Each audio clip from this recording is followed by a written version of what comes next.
Ang kwento ni Tomby.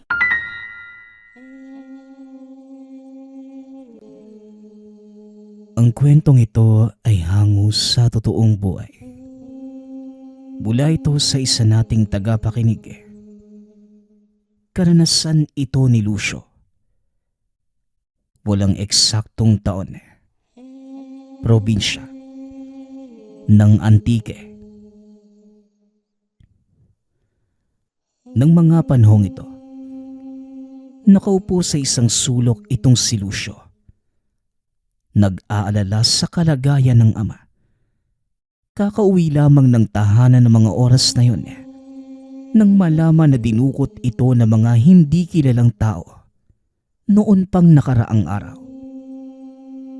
Wala ito sa tahanan ng araw na yun dahil may inaasikaso sa karatig bayan. Hindi napigilan ng ina ang ginawang pagdukot sa ama. Lucia, kailangan mong hanapin ang tatay mo. Paano kung sinaktan siya ng mga taong yun? Pinugbog. Tapos paano kung pinatay siya? Anak, tulungan mo ang tatay mo. Pakiusap. Pagmamakaawa ni Nanay Pining, namumugto na ang mga mata sa kakaiyak. Labis din naman ang pag-aalala ni Lucio ngunit naguguluhan ito kung saan magsisimula sa paghahanap. Ang sabi ng ina, 2 lalaki ang biglang sumugod sa tahanan. Namalaya na lamang ang pagtangay sama. At dahil balot ang katawan maging ang mga muka, hindi nakilala kung sino ang mga ito. Day, wala po ba talaga kayong napansin noong gabing dinukot si Tatay Nando? Kahit kilos lang ng mga mandurukot, wala akong maisip na dahilan para dukutin siya. Isa pa, ngayon lang ako nakadinig na hindi bata ang kinuha. Tanong ni Lucio. Anak, sa tingin ko hindi sila normal na tao. Dahil lahat ng lana ng tatay mo dito sa bahay, bigla na lamang kumulo. Nanlaban pa ang tatay mo. Pero natalo pa rin siya at humantong sa puntong nawala ng malay. Basta na lamang nila itong tinangay. Tugon ng ina. Kumunot ang noo ni Lucio. Hindi naisip ang bagay na ito. Ngunit mas lalo lamang ding nagtaka. Dahil wala namang dahilan para dukutin ng mga aswang. Sa katunayan, pareho silang antingero at manunugis. Ngunit kumpara sa kanya na dumarayo ng iba't ibang lugar para manugis, ang ama ay nasa tahanan lamang. Saka lang ito lalabas kung merong aswang sa paligid. Sa sityo lamang nila umiikot ang tungkulin. Hindi na umaabot pa sa kabilang bayan. Pagkatapos ay uuwi rin kagad. Ang totoo pa nga niyan, hindi din pumapatay ng aswang si Tatay Nando. Itinataboy lamang ito. Sandali, paano naman mangyayari ang ganun? Hindi nga pumapas lang ng aswang si tatay. Sigurado po ba kayo sa nakita nyo?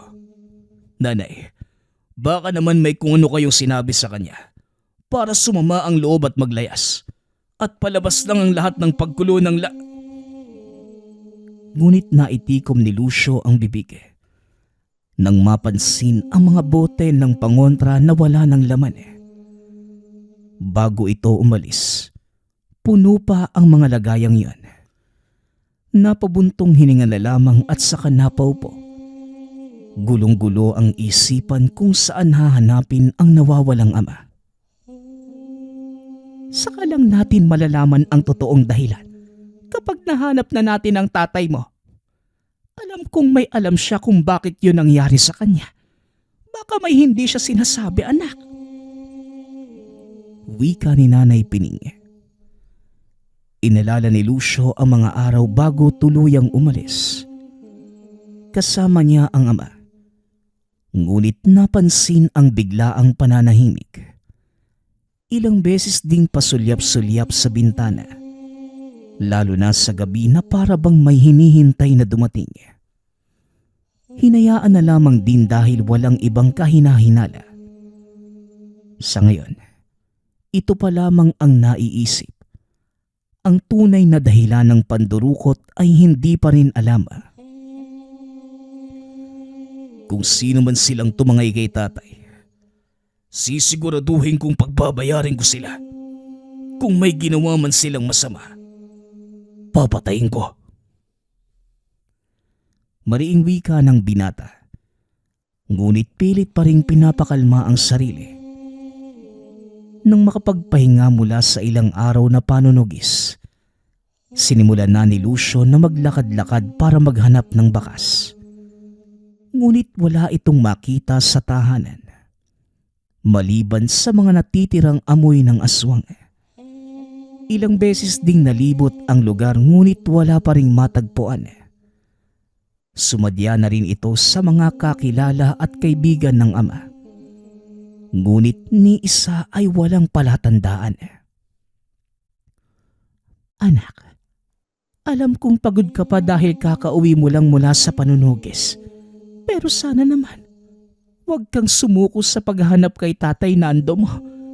Hindi ako matatahimik hanggat wala ang ama mo. Mabait na tao ang tatay mo. Kaya paano tayo humantong sa ganito, Lucio? Ilang araw na ang nakalilipas. Nag-aalala na ako sa kalagayan niya. Nakakain na kaya siya? Nakainom na kaya siya ng paborito niyang kape? Nando. Wika ni Nanay Pining. Muli itong naiyak sa pag-alala sa ama. Nanay, huwag po kayong mag-alala. Hindi po ako susuko. Hahanapin ko sila kahit saang liblib na lugar pa yan. Hindi ako magdadalawang isip na pumatay kung sakaling may mangyaring masama kay tatay. Pangako po yun. Pangako. Wika ni Lucio sa ina. Matapos makapagpahinga saglit, muli itong lumabas ng tahanan para maghanap. Lumuwas pa ng kabilang bayan para magtanong-tanong. Sa pagkakataong ito, hindi tungkol sa ama kundi tungkol sa aswang. Manong, may tatanong lang sana ako Pero atin-atin lang sana. Wala po ba kayong nababalita ang aswang dito? Tanong ni Lucio sa lalaking nagmamaneho ng bus. Gulat pa nga itong napatingin sa kanya. Mag-isa itong naninigarilyo sa sulok kaya nilapitan. Tinignan pa siya nito ng mabuti bago sumagot. Aba, nakakagulat naman ang tanong mo, iho. Kung karamihan dito direksyon at sasakyang bus ang tinatanong, ikaw naman ibang nilalang. Ano ba ang alam mo sa aswang, iho? Tanong nito, na tila pinagtatawanan pa siya. Wala po kasi ako magawa sa buhay kaya naghahanap ako ng gulo. Aswang sana yung gusto kong makarambulan para sigurado yung laban. Ano? May alam po ba kayong pwedeng pagpugaran ng mga aswang dito sa malapit? Kahit sa kabilang bayan o isla, pwede na rin. Diretsahang tugon ni Lucio. Sa sobrang seryoso, natakot ang driver ng bus. Ngunit pasikretong sinabi ang nalalaman. Wala akong pakialam kung ano ang pakay mo sa aswang. Pero dahil nagtanong ka, sasagutin ko yan. Meron akong motorsiklo rito. Halika't ihahatid kita sa lugar na maraming aswang. Doon tiyak akong magugustuhan mo. Wika ni Manong. Paano ko naman masisiguradong totoo yung sinasabi mo? Hindi ko galing magsayang ng oras at baka ikaw pa ang malintikan sa akin. Aba teka naman, parang namumukaan kita. Parang kamukha mo yung nakita ko nung isang araw, pero mas matanda lang yung itsura. Habang tumatambay ako rito nung nakaraang araw, May nakita kong dumaang mga lalaki. May bit-bit na isa pang lalaki. Yung dalawa hindi ko namukaan dahil may takip. Pero yung isa nakita ko yung muka. Lumingon pa nga sa akin pero hindi naman humingi ng saklolo. Kaya hindi na ako nangelam. Parang magkahawig nga kayo. Lumayo ka nga ng kaunti. Abay, oo nga. Napukaw ang tensyon ni Lucio sa sinabi nito. Hindi niya alam kung nagsasabi ng totoo. Ngunit sa pag-iisip para sa ama, dali-dali itong umangkas na sa motorsiklo. Hinatid siya ng driver sa liblib na lugar. Puro kakahuyan ang dinaanan nila. Inihinto siya sa kalagitnaan kung saan walang ibang nakikita kundi puno at halaman. Hanggang dito na lang tayo kasi hindi ako pwedeng madamay. Marami pang naghihintay sa akin sa tahanan. Dumiretso ka lang dyan at ang kasunod na bundok. Doon mo makikita ang iyong hinahanap. Maraming aswang dyan. Yun ang sabi-sabi. Lumalabas sa gabi. At ang mga naliligaw rito, hindi na nakakabalik. Iho kung ano man ang trip mo sa buhay. Gabayang kanawa ng Diyos dahil sa gagawin mong ito. Hinahamon mo ang kamatayan. Siya nga pala, hindi mo pa sinasagot ang tanong ko kung may kamukha ka bang anak ng... Hindi na naituloy ng driver ang sasabihin. Nang makitang nakalayo na si Lucio, dire-diretso ang lakad nito. Umalis na rin ang matanda sa takot na maabutan ng mga nilalang. Hanggang sa nakarating si Lucio sa sinabing bundok. Ngunit wala itong natagpo ang pugad. Malawak na kagubatan lamang ang nasa likod. Tumiglis siya matapos ang ilang beses na pag-iikot. Habang tumatagal, naiisip na pinaglololoka lamang siya ng driver ng motorsiklo. Buisit, naisahan pa nga ako. Lagot ka talaga sa akin ngayong matanda ka eh. Wika ni Lucio. Nagmamadali itong bumaba ng bundok. Saka bumalik ng sakayan para hanapin yung driver. Ang sabi ng mga kasamahan, nakauwi na ito. Itinuro sa kanya ang tahanan at pinuntahan. Nagulat pa nga ito nang makita siya. O ano? Ba't naman nandito ka? Sandali, hindi ba't hinatid kita sa bundok kanina? Bakit ka nandito? Tanong ng driver. Aminin mo nga Manong, pinaglululoko mo lang ako ano? Ilang oras akong naglibot sa kagubatang yun pero wala akong nahanap na pugad. Malinaw kong sinabi na kapag inisahan mo ko, malilintigan ka sa akin. Wika ni Lucio. Hindi naman makapaniwala ang driver sa mga sinabi niya. Mapakla itong tumawa. Lumapit at saka seryosong sumagot. Kaya siguro hindi mo natagpuan kasi hindi mo hinanap ng mabuti. Sa tingin mo isang hanap lang makikita mo kagad. Bata, pugad ng aswang ang pinag-uusapan natin dito. Walang siraulong nilalang na magbabalandra ng kanilang tahanan sa lugar kung saan madaling matatagpuan. Malawak ang kagubatan, iho. Naroon lang yon. Wika ng driver. Si Lucio naman ngayon ang natahimik.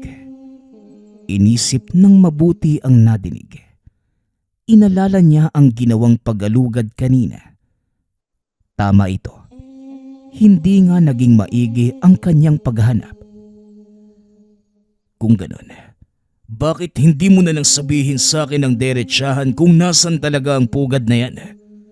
Ayaw kong magsayang ng oras dahil buhay ng ama ko ang nakasalalay rito. Wika ni Lucio. Nagbago naman ang ekspresyon ng mukha ng matanda. Tila may alam ito sa sinasabi niya. Sa madaling salita, ang paghahanap na ito ay para mabawi ang ama mong dinukot na mga aswang. Tama ba? Tama ho. Teka, sandali. Paano mo nalaman ang bagay na yan? May alam ka ba, Manong? Kung meron man, sabihin mo na. Pakiusap. Pagmamakaawa ni Lucio. Sa loob ng tahanan ng driver nag-usap ang dalawa. Nalaman ng binata na dating biktima ang ama nito. Dinukot din ng mga aswang at saka hindi na nakabalik.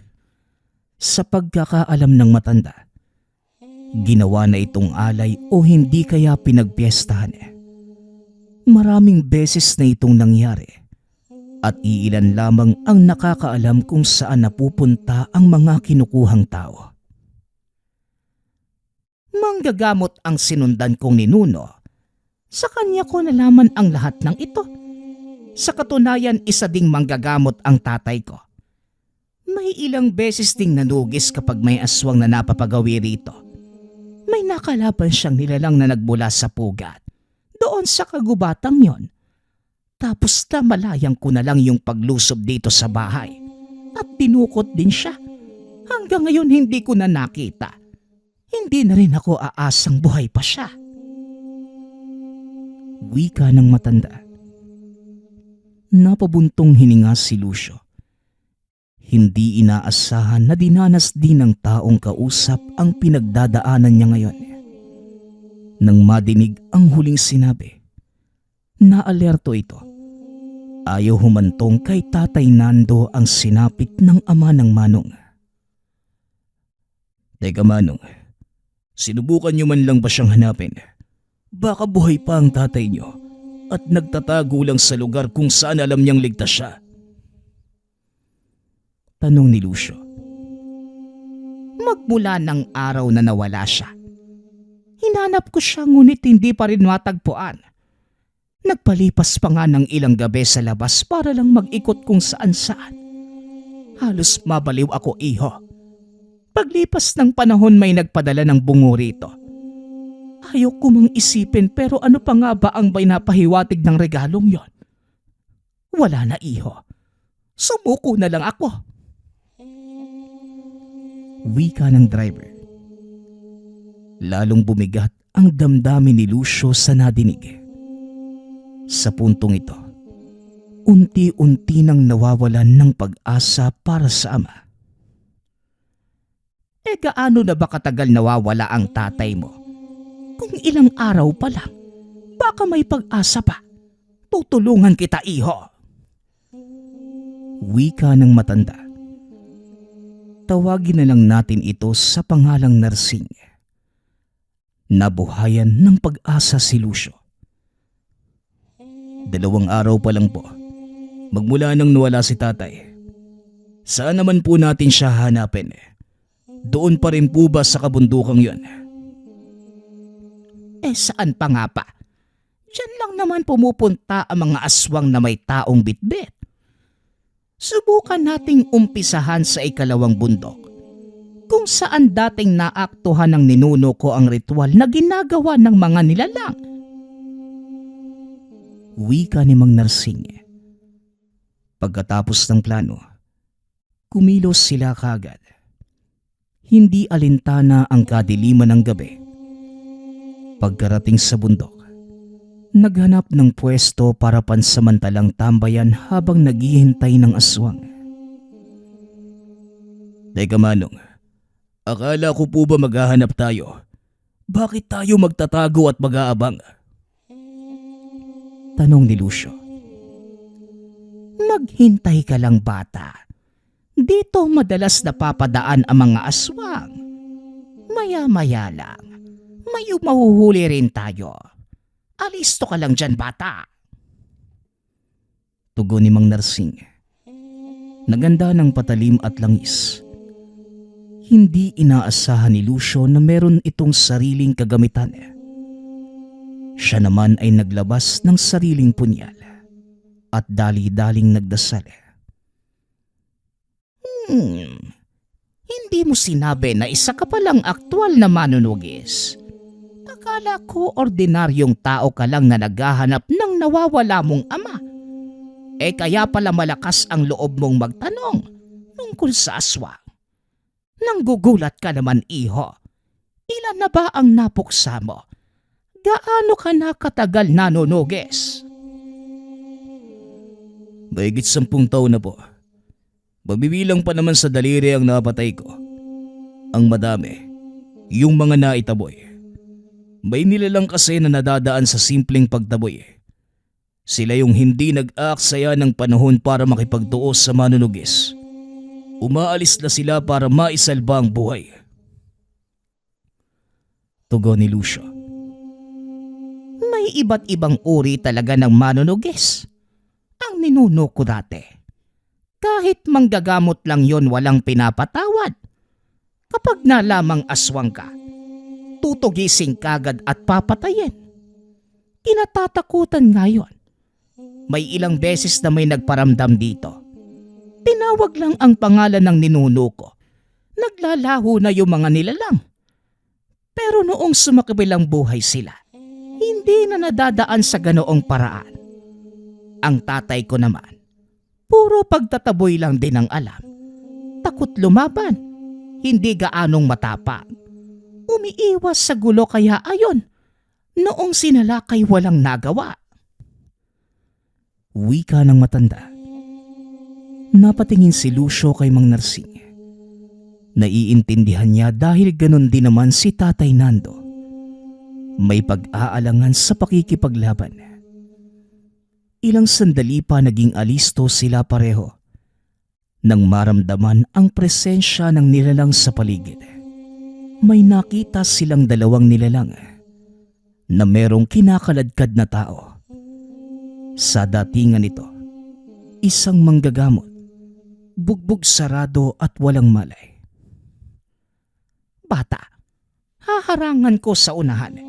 Ikaw nang bahala sa likod. Palibutan natin para hindi na makalusot.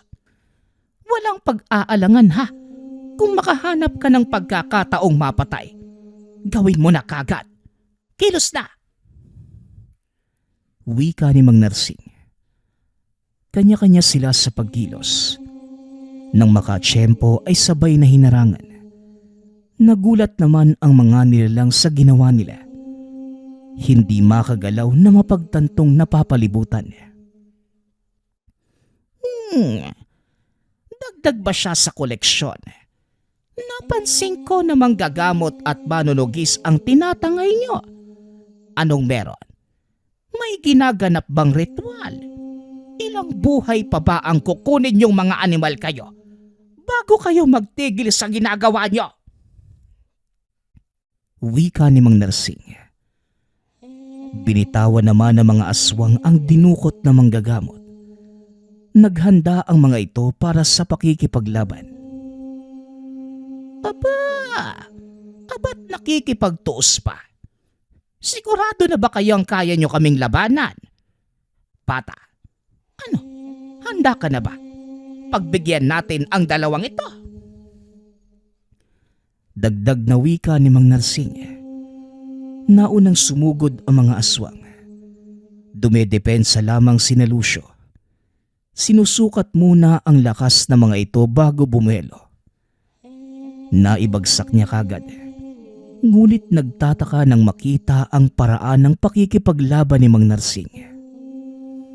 Hindi nito tinatamaan ang nilalang. Sinasalo lamang ang mga atake. Ilang sandali pa sinadyang makatakas. Teka, Mang Narsing, bakit mo ginawa yon? Ikaw na mismo ang nagsabi kanina na kung makatsyempo patayin kagad. Sandali lang, pinaglololo ko muna naman ba ako? Tanong ni Lucio. Hindi nagustuhan ang ginawa nito. Ikaw bata, kumalma ka nga lang. Pain ang mga aswang na yon para matunto natin ang pugad nila. Iwanan na muna natin yung manggagamot na yan. Tara na, bago mawala ang nilalang. Sumunod ka na. Bilisan mo. Wika ni Mang Narsing. Bigla namang nawala ang galit ni Lucio. Hindi niya inaasahan na matalino pala ang matanda. Sinundan nila ang dinaanan ng aswang. Ilang kagubatan at bundok ang nilakad bago natuntun ang pinamumugaran. Sa isang kuweba pumasok at mula roon, lumabas ang ilang kasama. Itinuro ang daan kung saan nila tinambangan. Naging alerto ang mga ito at ang iilan ay sumuot sa kagubatan.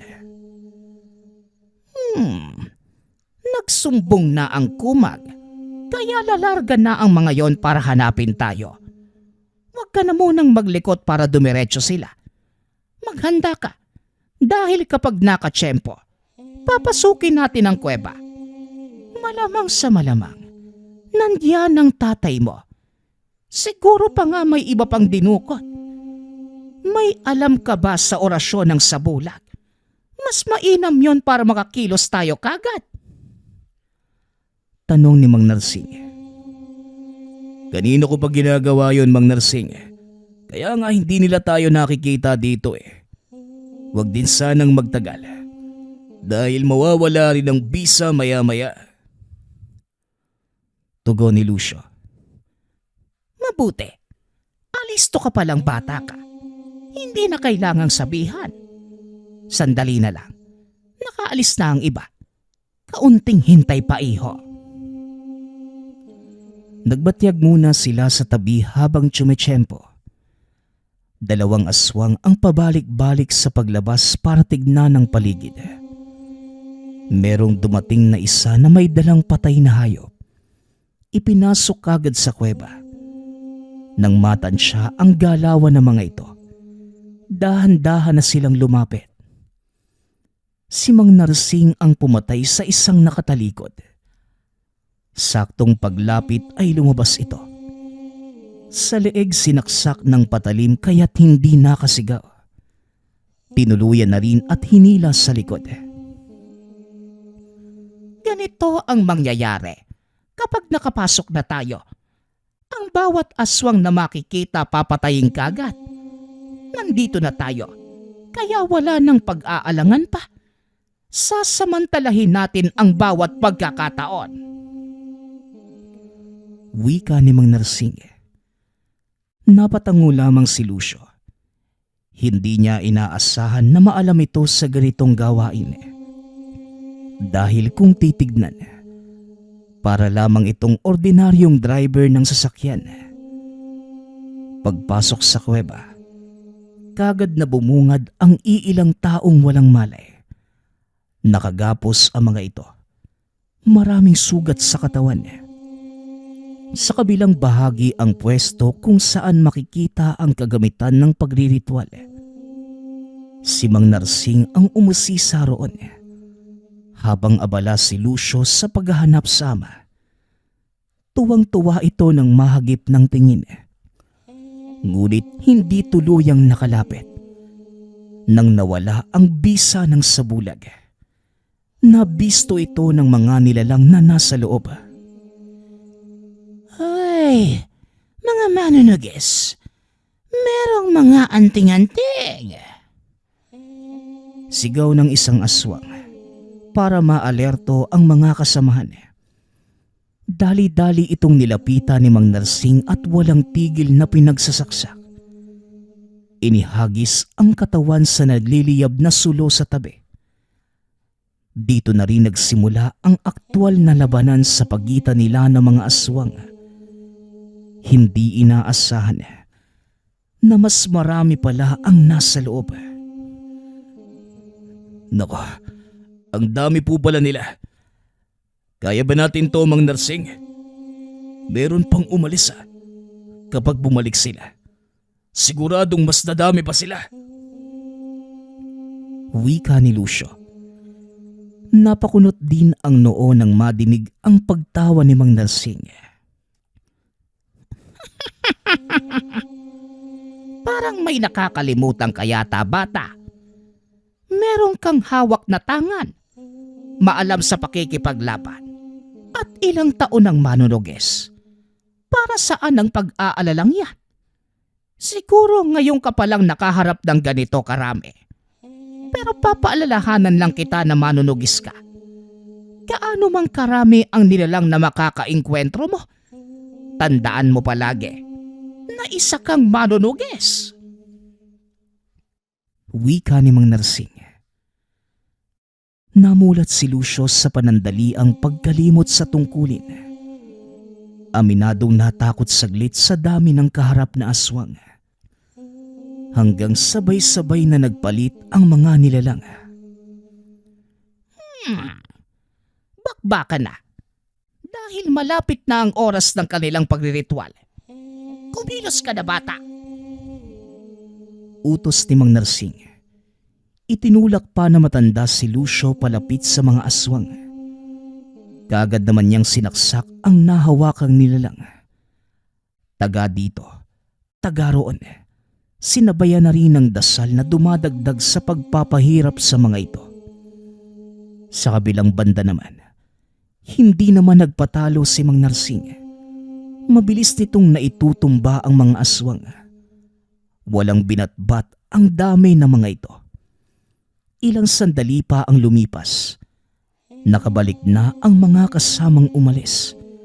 Wala ding nagawa ang mga ito at humandusay katabi ng iba. Hindi nagtagal. Wala nang natira. Kagad pinakawalan ang mga bihag. Parehong nangihina. Kabilang dito si Tatay Nando. Wala pang malay ang iba. Labis ang tuwa ni Lucio nang mayakap ang ama. Bata, saka na yan. Kailangan pa nating humanap ng paraan para makaalis dito kasama sila. Tulungan mo kong ayusin ang kariton na ito. Pwedeng pagkargahan nila. Utos ni Mang Narsing. May sirang kariton sa tabi na pinagtambakan ng panggatong. Inalis ang mga ito at kinarga ang mga bihag. Sumakto naman dahil umabot sa 10 at may kalakihan. Nang makalabas ng tuluyan sa kuweba, huminto si Mang Narsing. Nagtataka si Lucio nang makitang lumingon ito sa kanya. Bakit po, Mang Narsing? May nakalimutan po ba kayo? Tanong ni Lucio. Wala naman. Pero mas mabuting sunugin natin para hindi na mapugaran. May dala kong langis dito at marunong kang mag-orasyon, hindi ba? Sabayan mo para hindi na magamit sa kasamaan ng lugar na ito. Tugon ni Mang Narsing. Napatango si Lucio. Sinunod ang sinabi nito. Habang nag-oorasyon, inihanda naman na matanda ang mga panggatong para masindihan. Sinabuyan ng langis ang bawat sulok ng kuweba. Lumabas na rin sila pagkatapos masunog. Hindi muna umalis. Pinanood ang unti-unting pagkatupok ng katawan ng mga aswang. Nagpatuloy naman sa pagsambit ng dasal si Lucio. Saka lamang sila umalis sa lugar. Nang humina na ang apoy, dinaanan nila ang manggagamot na iniwan kanina. Kinarga ito ni Mang Narsing dahil hindi nakakasya sa kariton. Sa tahanan ng matanda sila dumiretso. Inagapan ang kalagayan ng mga bihag. Nakilala ang iba. Mga manggagamot. Ngunit meron ding ordinaryong mga mamamayan lamang. Lahat ay nasa wastong edad na. Teka Manong, anong klaseng ritual kaya yung gagawin ng mga yon para mag-alay ng tao at hayop? Tanong ni Lucio. Hindi na nito napigilan ang sarili. Malawak ang mundo ng aswang, bata. Maraming bagay na ginagawa ang mga yan. Marahil hindi mo batid ang iilan. Kagaya ngayon, may mga nilalang na naghahangad ng kahabaan ng buhay. Karagdagang lakas at kapangyarihan. Kagaya rin natin sila. May sinasamba na siyang pinag-aalayan para mapagbigyan ang hiling. Isang beses itong nangyayari sa paglipas ng ilang taon. Hindi ko alam kung ilang taon bago magsasagawa muli ng ritual na yan. Basta yun na nga ang nangyayari. Alam mo Manong, marami talaga kayong alam pero bakit parang hindi ka namang gumagawa ng paraan? Pwede niyong mapigilan ang gawain nilang yon dahil nambibiktima ng mga tao para gawing alay. Iho, hindi yan ang buhay na inaasam ko. Gusto ko lang namang mabuhay ng tahimik. Walang iniisip na panganib at malayo sa anumang kapahamakan. Diyan galing ang ninuno at tatay ko. Nasaksihan ko ang lahat ng mga nangyari. Hindi mo naman ako masisisi kung ito ang pipiliin kong landas. Hindi ba, iho? Naiintindihan ko po. Pasensya na rin kung marami akong tanong ha. Hindi ko lang po maiwasan kasi na isa kayong tao na malaki yung maitutulong sa ganitong usapin. Siguro nga. Pero tahimik na buhay lang talaga ang nais ko, iho. Pero kung hihingi ka man sa akin ng tulong, handa naman ako. Kagaya ng paglapit mo sa akin ngayon. Kahit na hindi naiintindihan ang pasya nito sa buhay, hindi pa rin maiwasan ni Lucio na magdamdam. Sa kabilang banda, makasarili kong ituring ang bagay na ito. Subalit ano nga ba ang magagawa niya? Gayong isa lang naman siyang hamak na kakilala. Ilang araw na natili sa tahanan ni Mang Narsing si Lucio kasama ang mga nailigtas nilang bihag. Unti-unting nagkamalay ang mga ito. Pagkatapos ng ilang beses na gamutan, yung mga kaya ng lumakad, nagpa siya ng umuwi at huli silang nagpaalam. Mang Narsing, uwi na rin po kami. Maraming salamat po sa tulong nyo ha. Kung sakaling kakailanganin ko ulit ang tulong nyo, tutulungan nyo pa rin po ba ako? Tanong ni Lucio. Oo naman. Bakit hindi? Aasahan ko ang muli nating pagkikita, bata. Dito at sasakayan lang naman ako namamalagi. Puntahan mo lang ako. Hanggang sa muli nating pagkikita. Mag-ingat kayo ng tatay mo. Tugon ni Mang Narsing. Nakahinga ng maluwag si Lucio. Hindi mapigilan ang saya ng makauwi kasama si Tatay Nando. Nangihina pa rin ang matanda. Ngunit itinuloy ang gamutan sa tahanan. Naging maayos din naman pagkalipas ng ilang araw. Magmula ng araw na yon, kapag may bakanting oras si Lucio, dinadalaw niya ang matandang si Mang Narsing upang pag-usapan ang tungkol sa mga aswang. Tinulungan siya nito sa maraming bagay. Kalaunan, naging magkatuwang sa tungkulin at magkasamang naging manunugis. Ang susunod nating kwento ay mula sa isa nating tagapakinig. Taong 1951, probinsya ng Isabela. Nang mga panahong yon, itinuring ng magkapatid na isa itong sinumpang taon dahil isang buwan pa lamang ang nakalilipas matapos mamatay ang lolo't lola.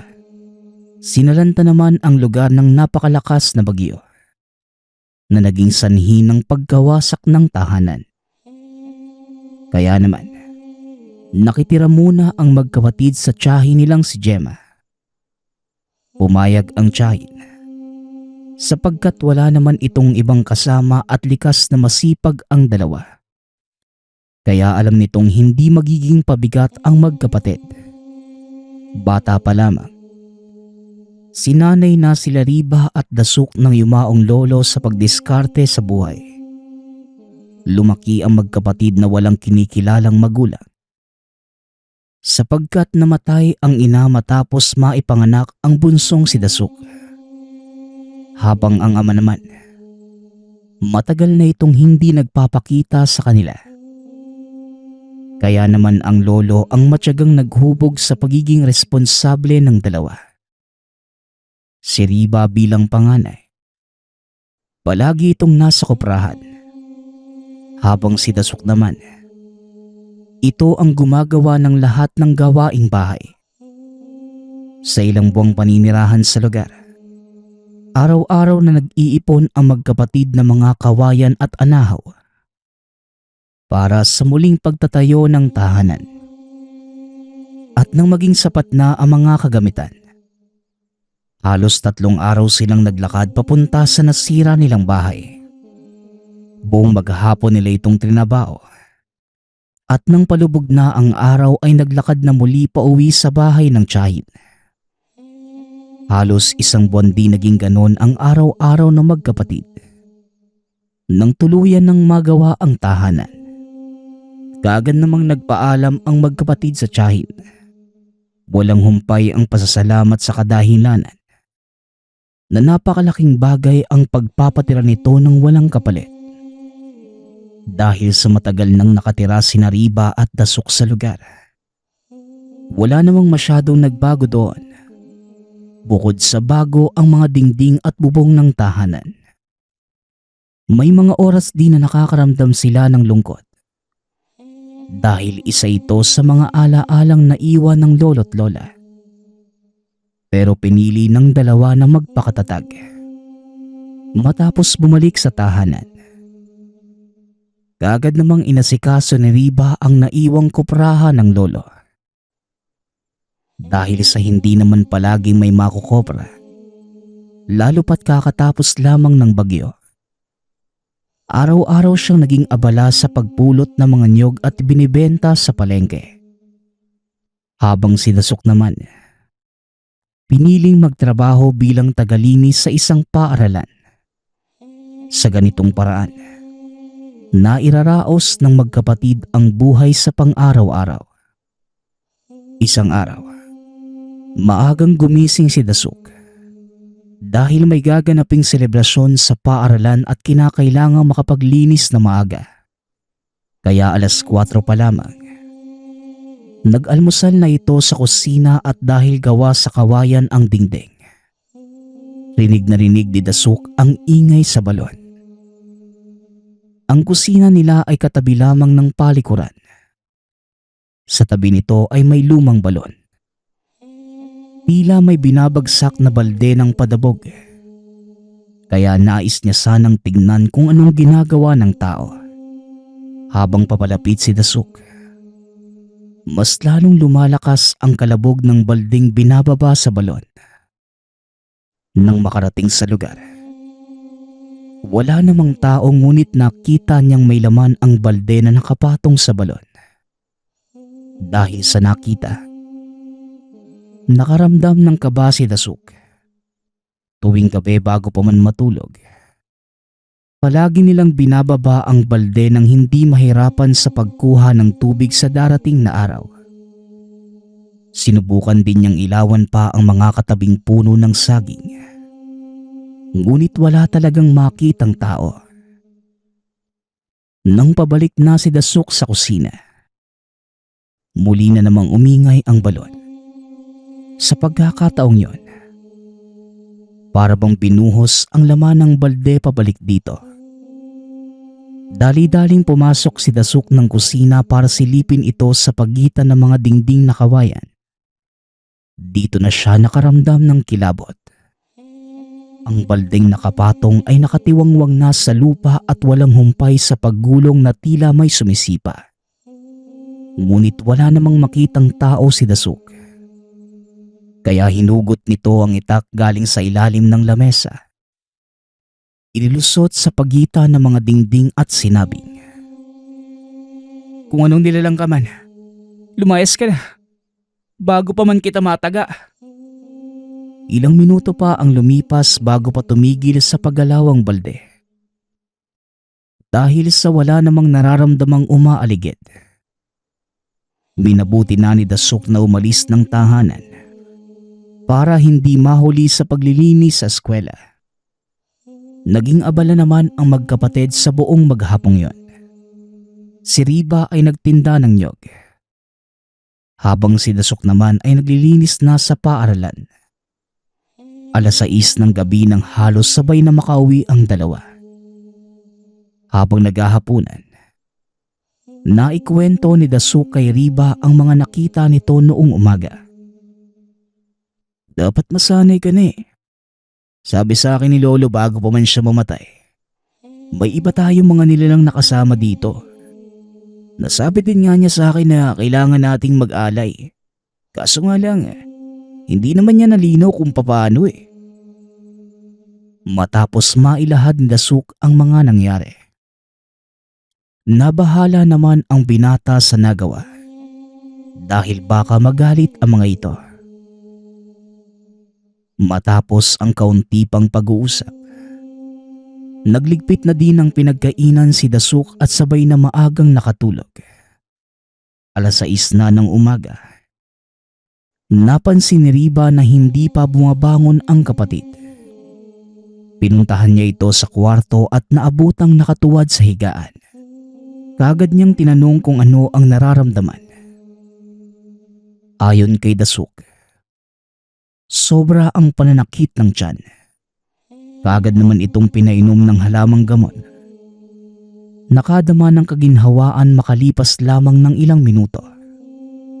Ang buong akala ni Dasuk, maayos na ang kalagayan kaya nagpa siya itong pumasok na sa trabaho.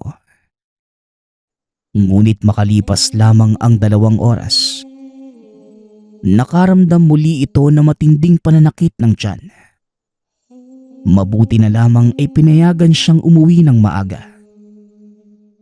Bandang 5:00 ng hapon, nakauwi na si Riba. Kaagad niyang pinainom ang kapatid ng halamang gamot. Ngunit sa pagkakataong yon, hindi na gumaling pa ang kapatid.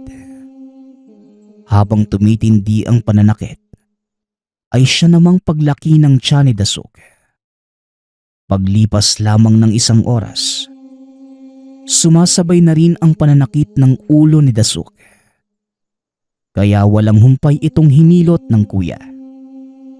Naalala nito ang naiwang langis ng lolo at kagad na kinuha sa naiwang maliit na itim na supot. Ito ang dating panghilot sa kanila ng lolo sa tuwing nakakaramdam ng sakit ng katawan. Matapos na mahilot ang ulo at tiyan ni Dasuk, kaagad naman itong nakatulog.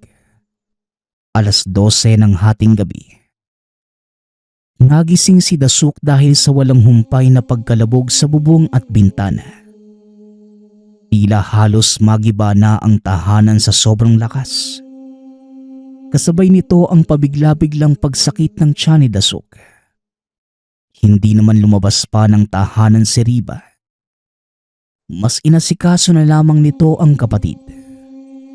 Hanggang sa makalipas ang kalahating oras, tumigil na ang mga kalabog. Hindi na natulog pa si Riba dahil baka bumalik na naman ang mga nilalang. Samantalang nakatulog naman ang kapatid dahil na rin sa sobrang sakit na nararamdaman. Kinaumagahan, maagang naghanap ng manggagamot si Riba. Kaagad naman itong nakahanap. Ngunit nang tignan ng manggagamot ang kapatid, hindi rin niya matukoy kung anong nangyari. Kaya pagsapit ng tanghali, muli itong naghanap ng iba pang manggagamot. Ngunit kagaya sa nauna, hindi din ito natulungan ang kapatid. Dahil sa kalagayan ni Dasuk, kahit palubog na ang araw ay pinuntahan pa din ni Riba si Tia Gemma para humingi ng tulong. May mga pinadala itong herbal na medisina at nagbili na hanapin si Tandang Persing na isang albularyo. Ayon sa tiya, ito ang pinaka-pinagkakatiwalaang albularyo ng yumaong lolo. Dali-dali namang umuwi si Riba at tinakbo ang lubak na daan. Pagkarating sa tahanan, naabutan ni Riba na nakahiga pa rin ang kapatid. Kaya kagad niya itong pinainom ng mga gamot na dala. Dahil dito, Kahit papano ay nakaramdam ng ginhawa si Dasuk. Halos 1 linggong naging ganun ang kalagayan ng kapatid. Puro lamang painom ng kung ano-anong herbal na medisina ang ginawa. Hindi pa rin naman tumigil sa paghahanap ng trabaho si Riba. At sa katunayan, wala na silang pera na mga panahong yon. Dahil pareho nang hindi nakakapagtrabaho.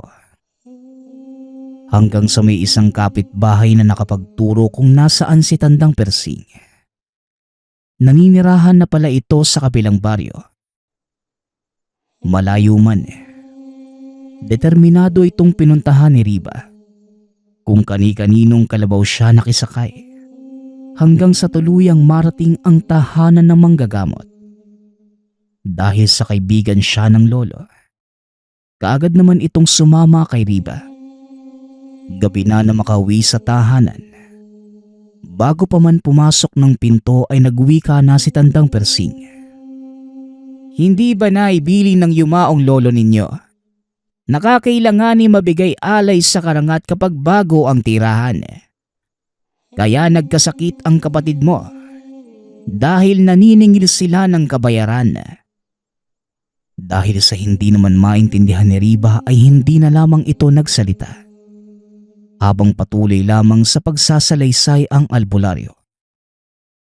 Nung magpatayo ng bahay ang lolo nyo sa lugar, nagsagawa kami ng isang ritual at nagbigay alay bilang tanda ng pakikipagkasundo sa mga karangat na nakatira sa lumang balo na nasa palikuran. Ang karangat ay isang uri ng mga aswang na may sabulag kaya hindi mo makikita. Agresibo din ang mga ito. Dahil kayo ang mga nakikitira lamang sa lugar at tinuturing nila bilang isang mangungupa.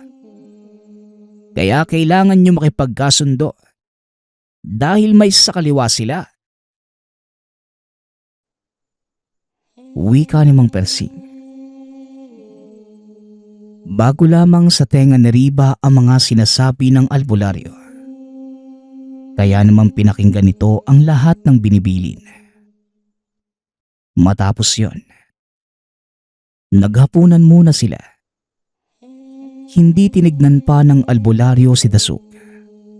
Dahil alam niyang ang tanging makakapagpagaling lamang dito ay pag-aalay.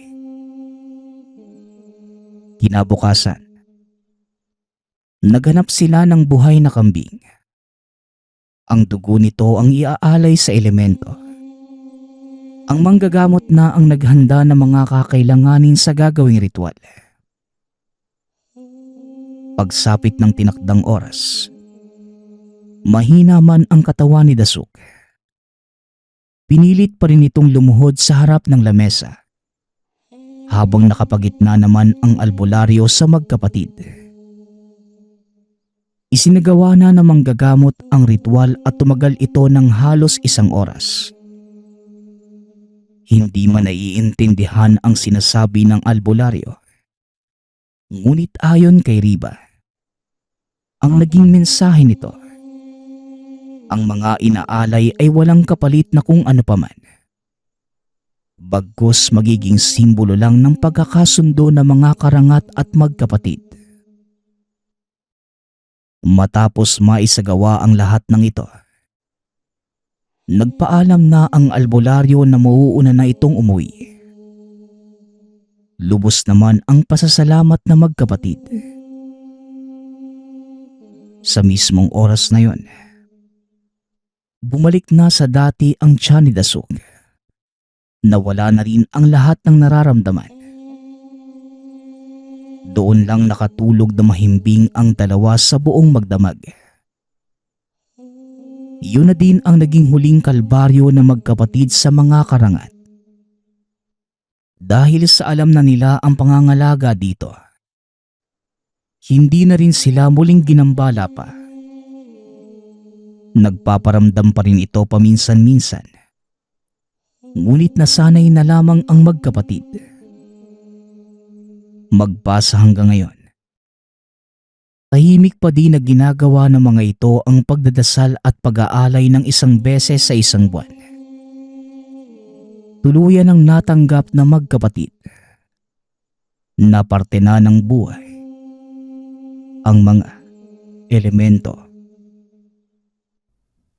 Nagpapasalamat nga pala ako sa lahat ng sumusuporta sa ating channel. Nawa ay patuloy niyong suportahan at pakinggan ang ating mga kwento. Hanggang sa muling pakikinig. Paalam.